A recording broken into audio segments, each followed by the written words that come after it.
दोस्तों, शंख किस प्रकार से घर में रखा हुआ है, यह निर्धारित करता है कि आपके घर का वातावरण कैसा रहेगा। आपके घर में लक्ष्मी का वास होगा या नहीं होगा। कहीं यह शंख तो नहीं जो आपके घर की बर्बादी का कारण बन रहा है, या आर्थिक नुकसान का कारण बन रहा है, या परेशानियों का कारण बन रहा है। क्योंकि यह जो शंख है ना, यह तीन देवताओं को प्रभावित करता है। देखा जाए तो इस पर तीन देवताओं का प्रभाव होता है। यही आज के इस वीडियो में हम आपको बताएंगे कि शंख को आप अपने घर में किस प्रकार से रखें। क्या इसके अंदर भरना चाहिए कि नहीं भरना चाहिए। तीन देवता जो हैं, उन पर कैसे यह असर डालता है, और कैसे आपके घर के वातावरण या आपके घर की ऊर्जा और धन लक्ष्मी को यह प्रभावित करता है। समझेंगे विस्तार से। कमेंट बॉक्स में लिखें, जय शिव शंकर, जय चंद्रदेव। भगवान चंद्रदेव और भगवान शंकर का आशीर्वाद आपको प्राप्त होगा। जीवन की सभी परेशानियां आपके जीवन से दूर होंगी और जीवन में खुशियों का आगमन होगा। शंख की जो ऊपरी सतह होती है ना, यह कैल्शियम से बनी होती है, सफेद रंग की होती है। इसीलिए यह चंद्रमा है। इसका जो ऊपरी भाग है, यह चंद्रमा है। आंतरिक भाग, जो कि खोखलापन है, खाली रहता है, जिसमें हवा आती जाती है, यह बुध है। और जब आप शंख बजाते हैं ना, तो उसे एक ध्वनि उत्पन्न होती है, वह मंगल है। इस प्रकार से यह शंख में तीन देवताओं का वास है, और तीन देवताओं के प्रभाव से ही यह ध्वनि करता है। तीनों ही देवता आपके जीवन के लिए बहुत ही महत्वपूर्ण भूमिका निभाते हैं। इसीलिए शंख भी आपके जीवन में बहुत महत्वपूर्ण भूमिका निभाता है। एक इस प्रकार से घर में रखा है, आपके मंदिर में रखा है, यह आपके जीवन में असर डालता है। प्रायः सभी सनातनी हिंदू भाई बहनों के घर में शंख तो होता ही है। किसी के घर में छोटा होता है, किसी के घर में बड़ा होता है, परंतु शंख सभी के घर में होता है। तो उसकी विधि क्या होनी चाहिए सीधा रखने की? कैसे आपको शंख रखना चाहिए जिससे कि वह नुकसान की जगह पर आपको लाभ दे? इस पर हम चर्चा करते हैं।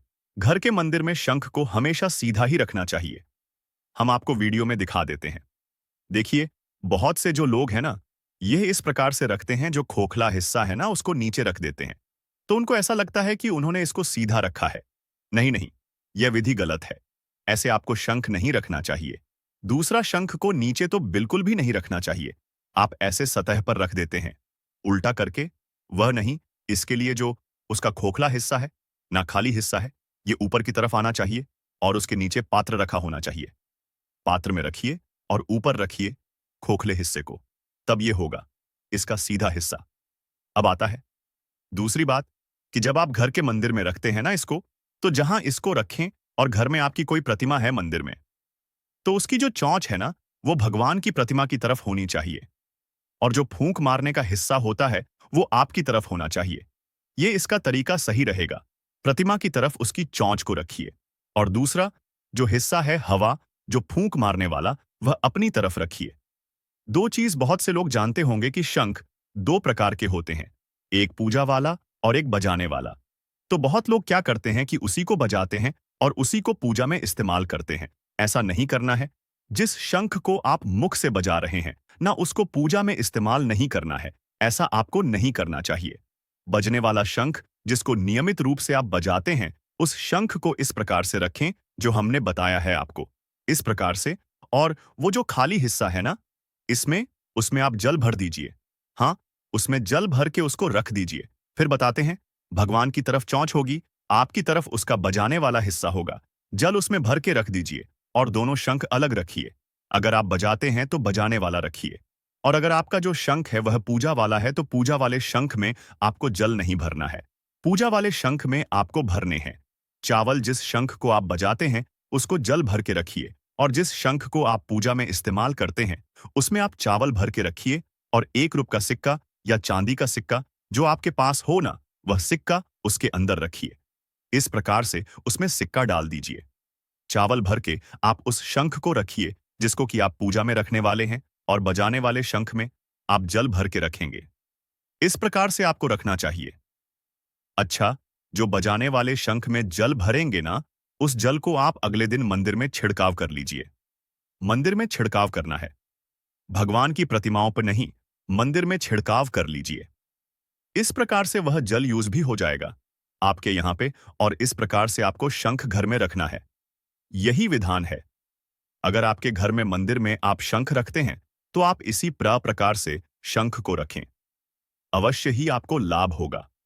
अगर वीडियो अच्छा लगे तो उसे अवश्य लाइक कीजिएगा और अधिक से अधिक लोगों तक शेयर कीजिएगा ताकि लोग भी इसका लाभ ले सके और गलतियों से बच सके। सनातन धर्म के प्रचार प्रसार के लिए आवश्यक है कि सही जानकारियां अवश्य ही आगे तक प्रचारित प्रसारित होनी चाहिए। जो विधि हमने बताई है ना, यह शास्त्रों में वर्णन के अनुसार बताई है। यह जो जानकारी है ज्योतिष ग्रंथों से ली गई है। इस चैनल पर कोई भी जानकारी मनगढ़ंत तरीके से नहीं दी जाती है। इसीलिए जो पुराणों में लिखा है वही हम आपको बताते हैं। तो यदि आप भी इन विधियों को अपनाएंगे, अवश्य ही आपके घर में परिवर्तन होगा और आपको अच्छे अवसर मिलेंगे और लाभ ही लाभ होगा। भगवान सबका कल्याण करें। कमेंट बॉक्स में अवश्य लिखें। ओम नमः शिवाय।